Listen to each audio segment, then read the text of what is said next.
جس طرح سے پاک ایران گیس پائپ لائن کے منصوبے پر جو ہم دیکھ رہے ہیں مصدق ملک صاحب کی باتوں سے جو لگ رہا ہے کہ اس کے بڑے نتائج آنے والے ہیں، اس کو کس طرح سے دیکھ رہے ہیں؟ لغاری صاحب آپ کا ٹیک۔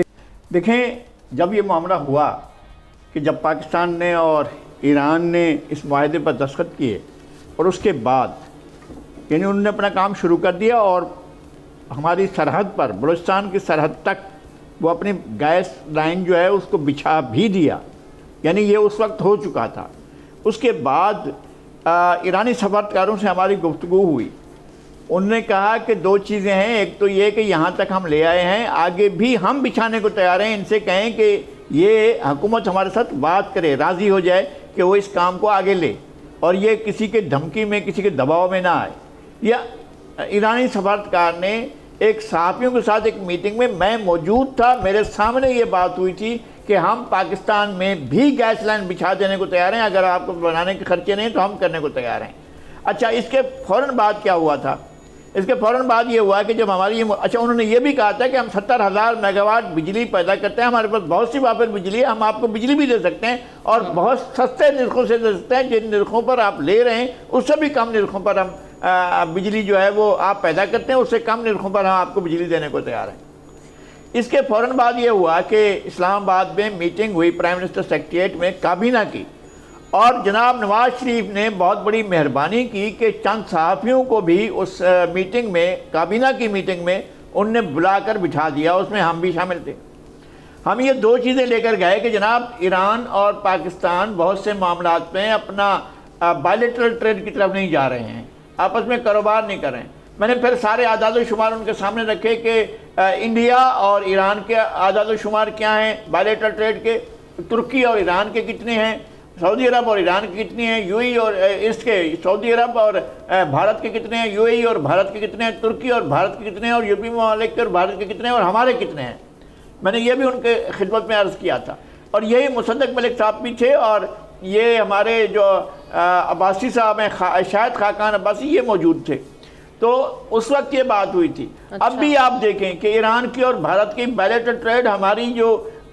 ٹریڈ ہے اس کا تو کوئی والیوم ہی نہیں ہے نا، ہم تو ایران کے ساتھ کوئی ٹریڈ کرتے نہیں ہیں، ہم نے تو 300-400 ملین ڈالر کی ٹریڈ بھی نہیں کرتے ہیں، اور بھارت کی اور ایران کی جو ٹریڈ ہے وہ 15 سے 20 بلین ڈالر کے درمیان ہے، بلکہ اب اس سے بڑھ چکی ہے۔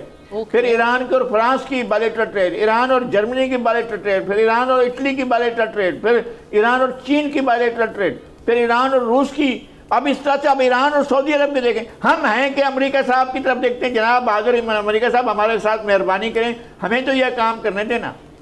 تو بھی اگر آپ نے اس طرح رہنا ہے تو پھر کیا اپنے آپ خود مختاری کو سرنڈر کر رہے ہیں؟ سٹینڈ لینا پڑے گا۔ آپ اپنی خود مختاری کو سرنڈر کرتے ہیں، اور جو فیصلے آپ نے کر رہے ہیں وہ آپ نہیں کرتے ہیں، اور جو نہیں کرتے ہیں آپ ڈکٹیشن لینے کے اس میں بیٹھتے ہیں۔ یہی بات چینی وزیر خارجہ نے کی تھی، انہوں نے یہ کہا تھا جب آپ نے فریز کر دیا تھا سی پیک کو، تو انہوں نے کہا تھا کہ یہ کون سی بات ہوئی کہ آپ جو ہے باہر کی ڈکٹیشن پر اس طرح سے آپ کر لیتے ہیں، اس طرح سے چیزیں کرتے ہیں۔ تو میں یہ سمجھتا ہوں کہ آپ کے پاس یہ آپشن ہے، اور یہ نہیں ہے کہ زرداری صاحب کیا کر رہے ہیں یا شہباز شریف کیا کر رہے ہیں، یہ بات اٹھنی شروع ہوئی ہے۔ جیسے انہوں نے کہا ہے کہ جنوری سے یہ معاملہ چلا ہے، تو جنوری میں پچھلے جنوری سے ہے، اس جنوری میں تو نگران حکومت بیٹھی ہوئی تھی، تو انہوں نے شہباز شریف صاحب نے اگر شروع کرنا تھا تو اب بھی کر سکتے تھے۔ میرے خیال میں زرداری صاحب آئے ہیں، اب یہ ان کی ذمہ داری بنتی ہے کہ وہ جائیں، امریکہ کو راضی کریں، ایران کو راضی کریں، اور اس بڑے قدم کو اٹھائیں، اور گیس ہماری ضرورت ہے، اس کے لیے آپ کو کچھ بھی کرنا پڑے آپ جائیں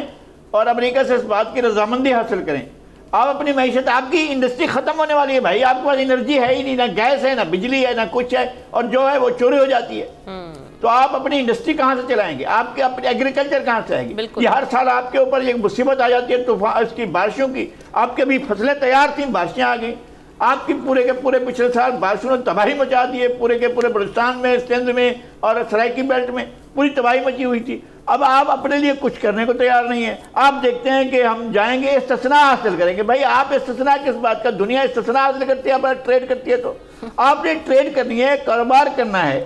اور ٹھیک ہے جناب احسان صاحب نے کہ یہاں پر ڈگنگ جب وہ کر رہے تھے، ٹگ لگا رہے تھے کراچی کری، تو اس وقت یہی بات تھی، جن لوگوں نے یہ ٹگ لگایا اور اکھاڑ کر لے گئے ان لوگوں سے ہماری ملاقات ہوئی تھی، انہوں نے کہا تھا ہمیں ہدایت یہ تھی کہ ٹیگ ایسے لگایا جائے کہ اس میں سے کچھ بھی نہ رزلٹ زیرو دیا جائے، اور یہ انہوں نے خود ایسے کیا۔ میں سمجھتا ہوں کہ اب آپ کو ایران کے ساتھ اپنے تعلقات بہتر کرنے چاہیے، اپنی ٹائز کو بہتر کرنا چاہیے، اور یہ گیس پائپ لائن جو ہے اس کو بچھانے میں آپ اپنا کام شروع کر دیں۔ سبسکرائب کریں اور بیل دبائیں تاکہ کوئی خبر رہ نہ جائے۔